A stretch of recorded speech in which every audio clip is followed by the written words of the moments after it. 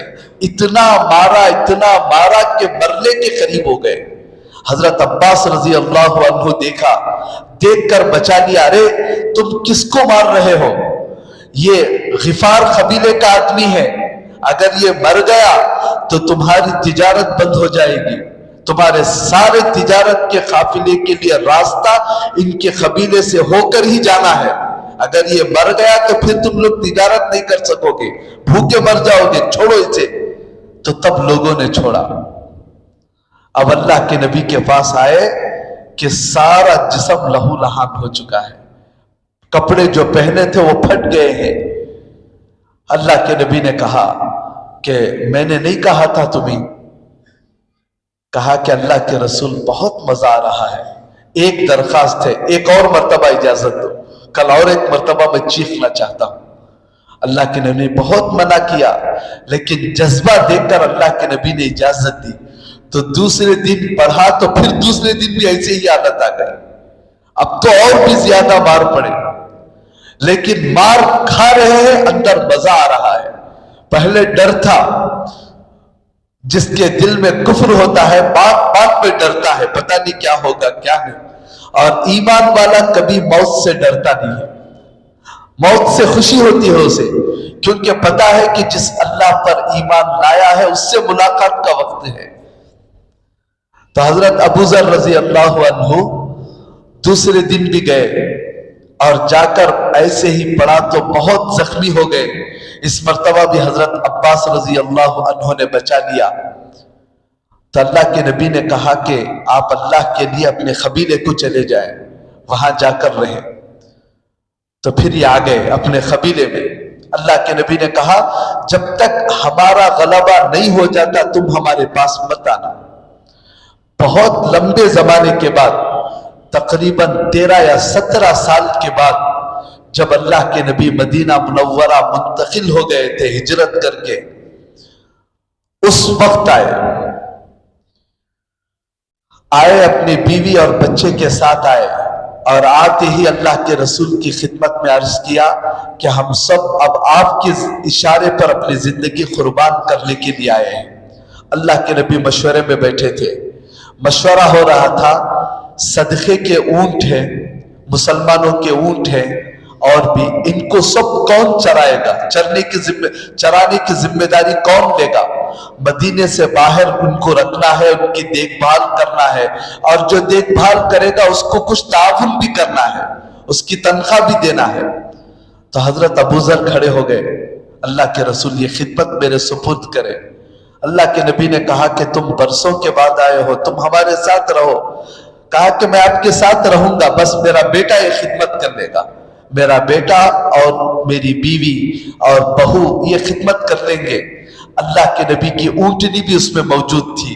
یہ حضرات اس خدمت کی ذمہ داری ملی اور اللہ کے نبی کی طرف سے ان کو کچھ جو ملتا تھا بس اسی میں ان کا گزر بسر تھا۔ شروع میں اسلام کے شروع میں آیت نازل ہوئی یسألونک ماذا ينفقون، اپنا جو مال دولت ہے وہ کتنی مقدار لوگوں پر خرچ کرنا ہے۔ صحابہ کرام نے سوال کیا ہمارے پاس مال جو دولت ہوتا ہے اللہ کے نبی اس مال میں سے کتنا لوگوں کے اوپر خرچ کرنا ہے اور کتنا اپنے اوپر؟ 14 سوالات صحابہ کرام نے اللہ کے نبی سے کیے، اس سے زیادہ نہیں، اور 14 سوالوں کا جواب بھی اللہ نے قرآن مجید میں دے دیا۔ تو اس میں سے ایک سوال یہ تھا کہ ہم اپنے مال کی کتنی مقدار کو اللہ کے لیے خرچ کریں؟ جواب آیا قل العفو، جو ضرورت سے بچ کر ہے سب اللہ کے نام پر خرچ کر دو۔ شروع میں یہ حکم تھا اور صحابہ ایسے ہی کرتے تھے، اپنی ضرورت کا رکھ لیتے، باقی سب کا سب خرچ کر دیتے۔ مسلمان ہجرت کر کے آ رہے تھے، دوسرے ملکوں کو چھوڑ کر آ رہے تھے، ان کے اوپر سب کچھ لٹا دیا کرتے تھے۔ کئی جنگیں ہو رہی تھی، خرچ زیادہ ہو رہا تھا، خوب خرچ کیا۔ بعد میں آیت نازل ہوئی زکوٰۃ کی، زکوٰۃ میں بتا دیا کہ کتنا خرچ کرنا ہے، بس اپنے سونا چاندی کے مال میں سے 40%، باقی سب تمہارے لیے ہے۔ لیکن حضرت ابوذر زندگی بھر اسی پہلے مسئلے پر رہے، ضرورت کے لیے رکھ لے، باقی سب اپنے لیے نہیں ہے، سب کچھ خرچ کر دیتے تھے۔ اور ان کا مزاج ایسا بن گیا تھا، ہر ایک کو یہی تبلیغ کرتے تھے، بھائی جتنا تیرے پاس سے ضرورت کا رکھ، باقی خرچ کر۔ وہ خرچ نہیں کرتا تو اس کو نصیحت کرتے ہوئے بیٹھ جاتے تھے، اور کبھی ڈانٹتے تھے، ناراض ہو جاتے تھے۔ ان کی یہی تبلیغ تھی اللہ کے نبی کی زندگی تک۔ اب جب آپ علیہ السلام کا وصال ہوا تو ان کی حالت جیسے صحابہ کرام جو ہے پریشان ہو گئے، ان کی حالت بھی ویسی تھی۔ اللہ کے نبی کی ایک ایک چیز کو دیکھتے تو زار و خطر ہوتے، کسی گلی میں جاتے، کہا اس گلی میں اللہ کے نبی ایک مرتبہ گزرے تھے، بس اتنا روتے کہ لوگ سمجھاتے تھک جاتے۔ مسجد میں آتے، اللہ کے نبی کے ممبر کو دیکھتے کہ یہاں کھڑے ہو کر اللہ کے رسول خطبہ دیتے تھے، ایسا روتے کہ لوگ سمجھانے کے لیے عاجز ہو جاتے۔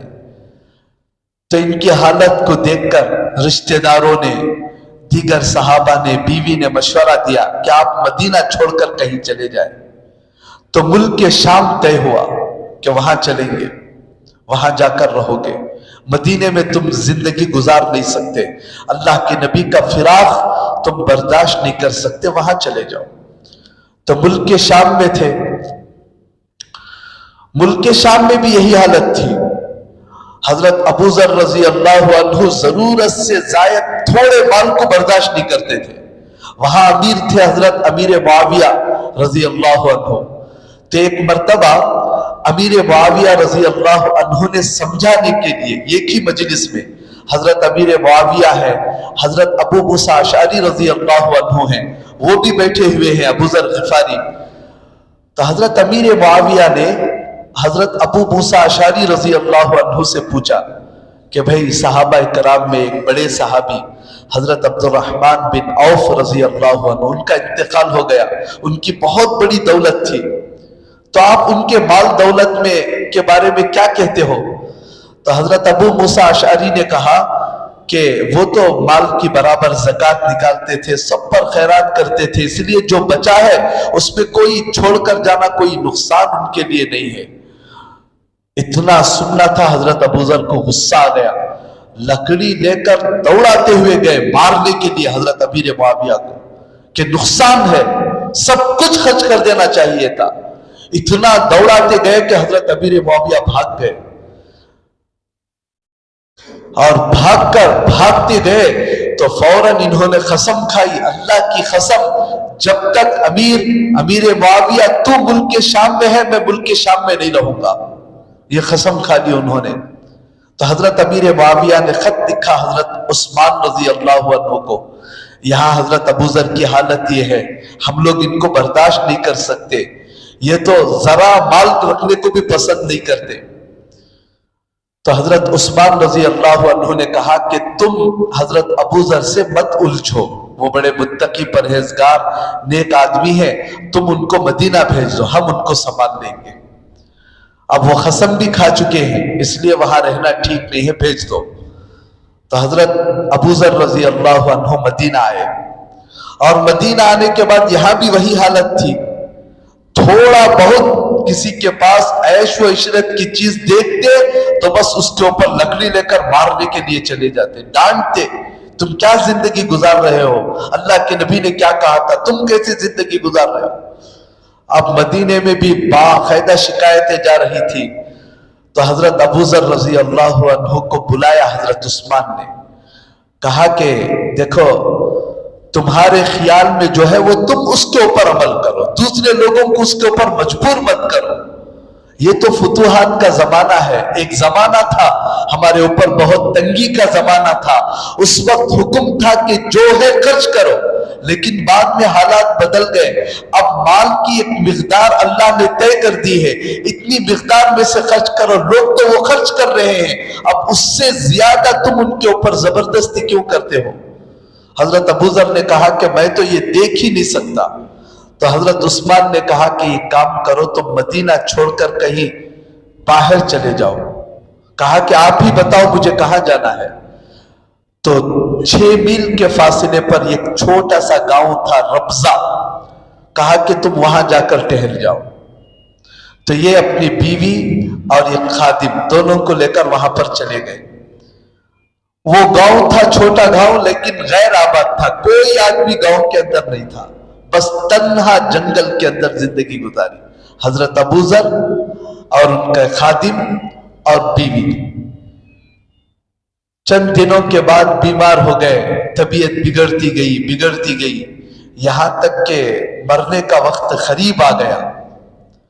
تو ان کی بیوی بہت پریشان ہو گئی، اگر ان کا انتقال ہو جائے تو کیا ہوگا، میں کیسے ان کو غسل دوں گی، کیسے جنازے کی نماز پڑھیں گے، کون دفن کریں گے، کتنی بڑی مصیبت ہے۔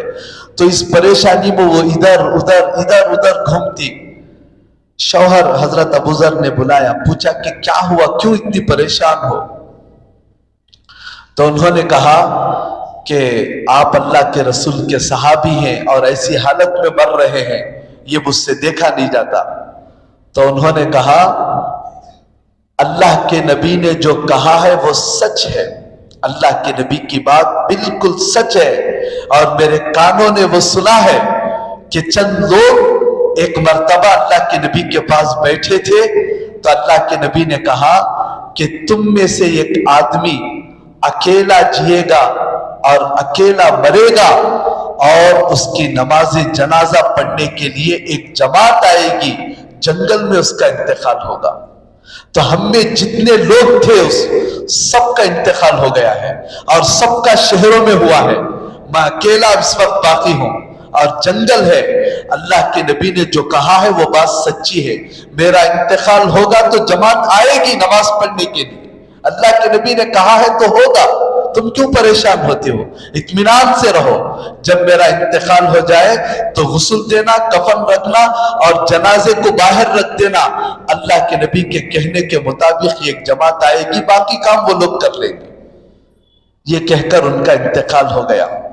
حضرت ابو ذر بیوی اور یہ خادم پتہ نہیں کیسے غسل دیے اور کفن باندھ کر جنازہ تیار کر کے راستے میں رکھا۔ اب دونوں ادھر ادھر دیکھ رہے ہیں کون آئے گا کون آئے گا۔ اتنے میں حضرت عبداللہ ابن مسعود رضی اللہ عنہما، ایک بڑے جلیل القدر صحابی، وہ عمرے کے لیے گئے تھے، بڑی جماعت کے ساتھ واپس آ رہے تھے، تو دور سے انہوں نے دوپٹہ ہلایا، عورت، تو دور سے دیکھا کہ کوئی عورت ہے دوپٹہ ہلا رہی ہے، کوئی مدد مانگ رہی ہے، چلو دیکھیں گے۔ گئے، قریب گئے، جا کر پوچھا کہ کون عورت ہو؟ کہا کہ ام ذر، ابو ذر کی بیوی ہوں میں۔ تو پوچھا کہ ابو ذر کہاں ہے؟ کہا کہ ان کا انتقال ہو گیا ہے۔ اتنا سننا تھا، چیخ پڑے، چیخ نکل گئی حضرت عبداللہ رضی۔ کہا کہاں ہے؟ بس یہی ہے ان کا جنازہ۔ رونے لگے اور رو کر کہنے لگے میں نے اللہ کے رسول کو کہتے ہوئے سنا ہے ابو ذر کے بارے میں کہ تو اکیلا جیے گا، اکیلا مرے گا، اکیلا خبر میں جائے گا اور اکیلا قیامت کے میدان میں اٹھے گا۔ ویسے ہی ہوا، اکیلے پن میں سے موت آئی۔ چلو ہم سب جنازے کی نماز پڑھائیں، تو پوری جماعت مل کر تدفین کی اور پھر جو ہے سپرد خاک کیا ان کو۔ بڑے جلیل القدر صحابی تھے، بڑے عجیب کارنامے ہیں ان کے۔ تو ان کو اللہ کے رسول صلی اللہ علیہ وسلم نے کچھ نصیحتیں کی، اور ایسی نصیحتیں ہیں، زبردست نصیحتیں، اللہ اکبر۔ اگر ہم ان کے اوپر عمل کر لیں تو بس ہماری زندگی سنور جائے گی۔ ہو سکتا ہے 2-3 جمعہ ہو جائیں گے ان نصیحتوں کی وضاحت کرتے کرتے، کیونکہ اللہ کے نبی کی بات جامع الکلم ہوتی ہے، چھوٹی سی بات ہے، لیکن جب اس کو کھولتے جائیں گے تو علم کا سمندر نکلتا ہے۔ تو یہ حضرت ابو ذر غفاری گئے، جا کر اللہ کے رسول سے کہا کہ اللہ کے رسول مجھے کچھ نصیحت کرے۔ تو اللہ کے نبی نے کچھ نصیحتیں کی، اس میں سے پہلی نصیحت اوصیک بتقوی اللہ فإنہ ازین لامرک کلہ۔ پہلی نصیحت یہ کی، اے ابو ذر میں تجھے نصیحت کرتا ہوں کہ اپنے دل میں تقوی پیدا کرو، کیونکہ یہ تقوی تیرے تمام کاموں کو درست کر دے گا۔ تقوی تیرے ہر کام کو درست کر دے گا، چاہے وہ دین کا کام ہو چاہے دنیا کا کام ہو، تیرے سب مسئلے حل ہو جائیں گے، بس تقوی پیدا کرو۔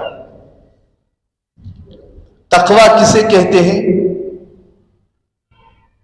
ڈرنا، بچنا، یہ 2 معنی میں تقوی استعمال ہوتا ہے، ڈرنا اور بچنا۔ یعنی اللہ سے ایسا ڈرنا کہ اس ڈر کی وجہ سے اللہ کی نافرمانی کرنے سے انسان بچ جائے، اسے کہتے ہیں تقوی۔ یہ چیز جب دل میں پیدا ہو گئی، اللہ کے نبی کہتے ہیں تیرے سارے مسئلے دنیا کے حل ہو جائیں گے، سب، دنیا کے بھی آخرت کے بھی۔ فَإِنَّهُ أَزْيَنُ لِأَمْرِكَ كُلِّ، تیرے سب کاموں کو سنوار دیتا ہے تقوی۔ تو جو کام کر اللہ اسے ترقی دے گا، کامیابی دے گا، مزین کر دے گا۔ تو آج کے اس جمعہ میں ہم صرف یہ ارادہ لے کر جائیں کہ انشاءاللہ ہم بھی تقوی پیدا کریں گے۔ تقوی کہتے کسے ہیں؟ اللہ کے نبی نے دل کی طرف اشارہ کر کے کہا التقوی ہا ہونا، التقوی ہا ہونا۔ تقوی دل میں ہوتا ہے۔ اللہ سے ڈر اور خوف کہاں رہتا ہے؟ دل میں، جسم پر نہیں۔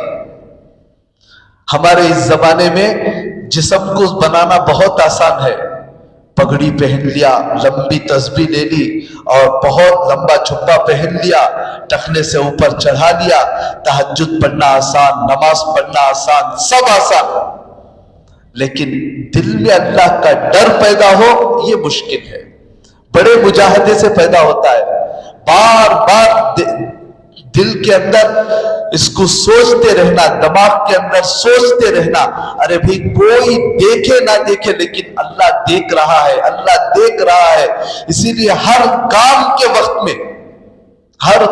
وقت میں یہ دھیان رکھنا، میں یہ کام کیوں کر رہا ہوں، میں یہ کام کس کے لیے کر رہا ہوں، میں نماز پڑھ رہا ہوں کس کے لیے، میں ذکر کر رہا ہوں کس کے لیے، قرآن پڑھ رہا ہوں کس کے لیے، دین کی محنت کر رہا ہوں کس کے لیے۔ اللہ اللہ اللہ، مجھے کوئی نہیں دیکھ رہا ہے لیکن اللہ دیکھ رہا ہے، اللہ دیکھ رہا ہے۔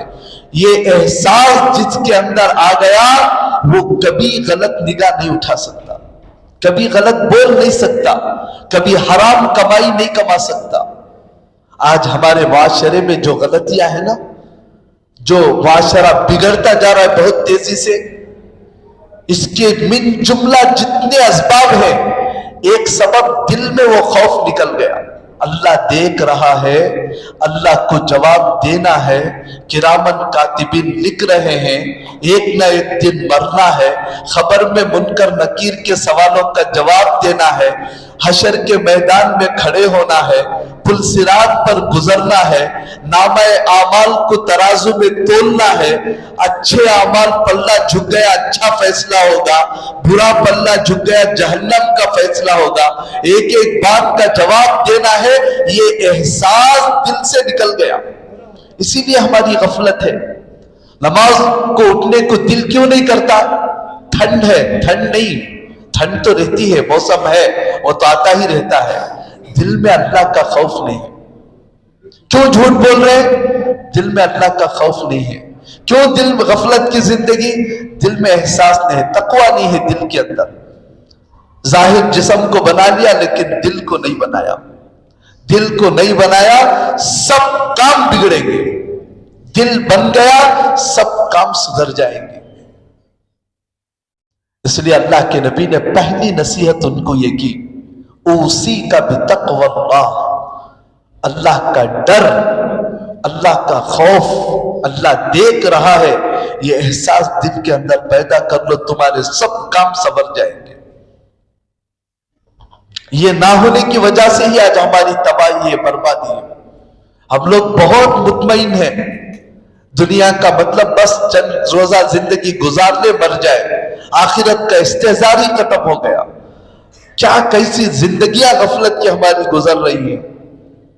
ابھی یہ دسمبر کا مہینہ ہے نا, ابھی دیکھ لو 2-4 دن کے بعد کیا حالت ہوگی ہماری.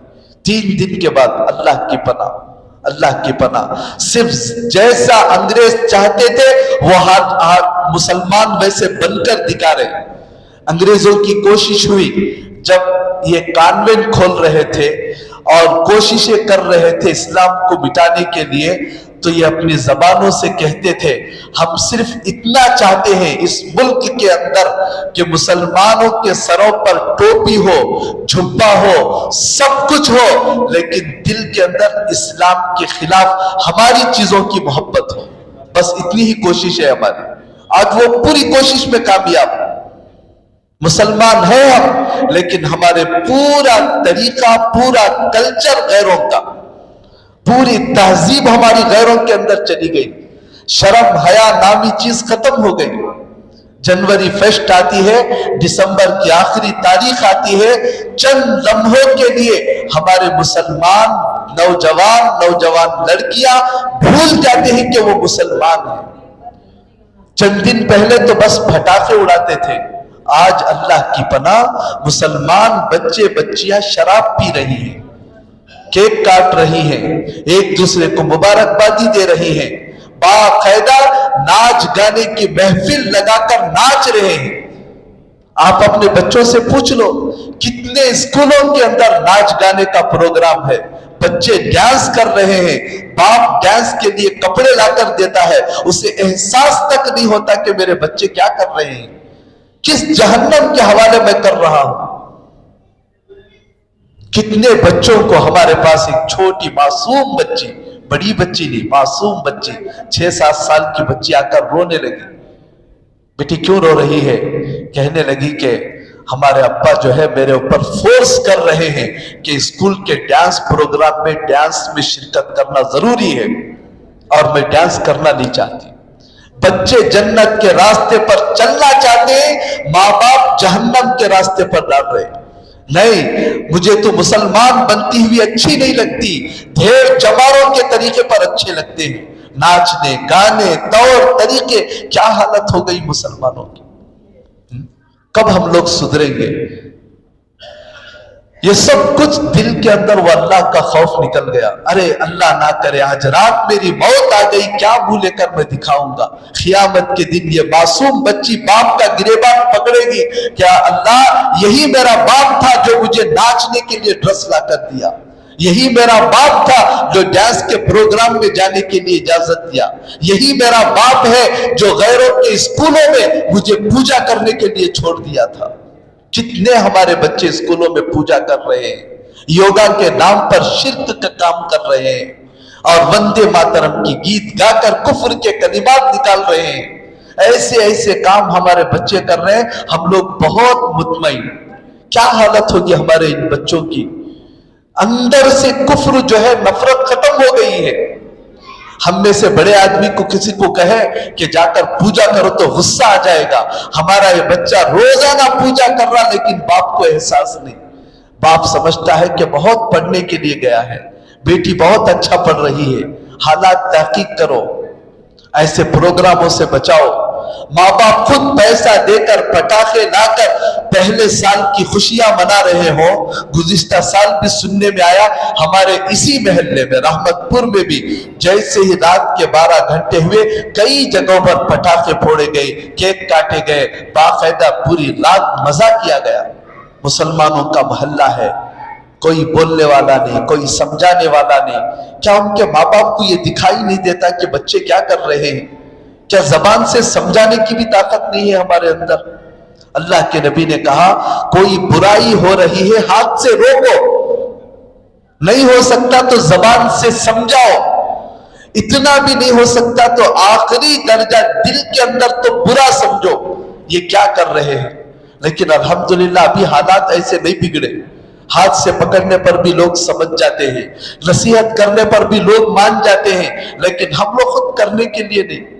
ہم سمجھتے ہیں کیا بات ہے, مزہ کرنے میں کیا ہے, کیا ہے خوشی منانے میں, کیا ہے ڈانس کرنے میں, ڈانس کرنے سے کیا ہو جائے گا, کیک کاٹ کر بانٹنے سے کیا ہو جائے گا.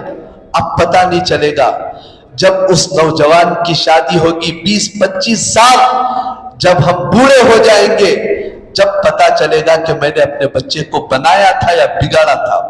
بوڑھا باپ ترسے گا لقمے کے لیے, بوڑھا باپ ترسے گا خدمت کے لیے. نوجوان بیٹا کوئی گولی لا کر دینے والا نہیں ہوگا. ہم نے آنکھوں سے دیکھا ہے کتنے بوڑھے ترستے رہتے ہیں. نوجوان بچے ہیں لیکن بوڑھے بیچارے پریشان, ان کی کوئی خدمت کرنے والا نہیں. لوگ آ کر ان کی زکات سے مدد کر رہے ہیں اور صدقے سے مدد کر رہے ہیں, اور بچے عیاشیوں پر لاکھوں میں ہیں, لیکن باپ جو ہے صدقے پر اور زکاتوں پر جی رہا ہے.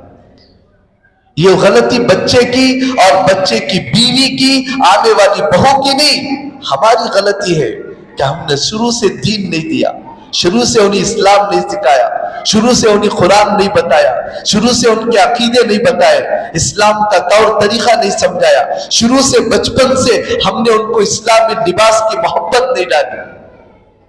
ہر وقت پیسہ اٹھاتی ہے جسم پر لباس غیروں کا, فنکشن غیروں کے, ہر چیز غیروں کے اوپر ہم خرچ کرتے رہیں گے. اسے کیا پتا چلے گا ہمارے بچوں کو کہ اسلام کیا ہے, اسلامی لباس کیا ہے, اسلام کا طور طریقہ کیا ہے. اس لیے میرے دوستوں اور بزرگوں, جیسے جیسے حالات آ رہے ہیں, سال ایک تو گھٹ رہا ہے, نیا سال آ رہا ہے, یہ وقت خوشی کا نہیں رونے کا ہے. ارے نیا سال آ رہا ہے, 2024 میں ہم لوگ قدم رکھیں گے, گویا کہ مطلب یہ ہے کہ اتنے سال میری زندگی کے گھٹ گئے, میں تو ایک اور سال موت کے قریب ہو گیا. یہ وقت تو اپنے اعمال کو جائزہ لینے کا وقت ہے. اتوار کی آخری رات خوشیاں منانے کی رات نہیں ہے, اس وقت بیٹھ کر اپنے زندگی کا حالات کو دیکھنے کی رات ہے. آج 2023 آنے کا مطلب ہے میری عمر 40 سال ہو گئی, میری عمر 25 سال ہو گئی. ان 25 سالوں میں میں نے اللہ کے لیے کیا کیا, کتنی محبت میرے دل میں اللہ کی ہے, کتنی میں نے آخرت کی تیاری کر لی ہے. یہ جائزہ لینے کا وقت ہے. اس کے بجائے جیسے وہ غیر آدمی ناچ رہے ہیں ہم بھی ناچ رہے ہیں, وہ شراب پی رہے ہیں ہم بھی پی رہے ہیں, وہ پٹاخے پھوڑ رہے ہیں ہم بھی پھوڑ رہے ہیں, کیا فرق ہو گیا ہم میں اور ان کے اندر؟ اسلامی کلچر سے ہم لوگ دھیرے دھیرے دور ہوتے چلے جا رہے ہیں, اور اس کے اندر ذرا بھی نیگلیکٹ اور لاپرواہی کیے تو پھر آنے والی نسل اسلام سے بالکل نکل جائے گی. اللہ ہم سب کو سمجھنے کی توفیق عطا فرمائے, صحیح دین کو پہچان کر اس کے مطابق عمل کرنے کی توفیق عطا فرمائے. باقی کچھ نصیحتیں ہیں انشاءاللہ وہ اگلے جمعہ بیان کی جائے گی.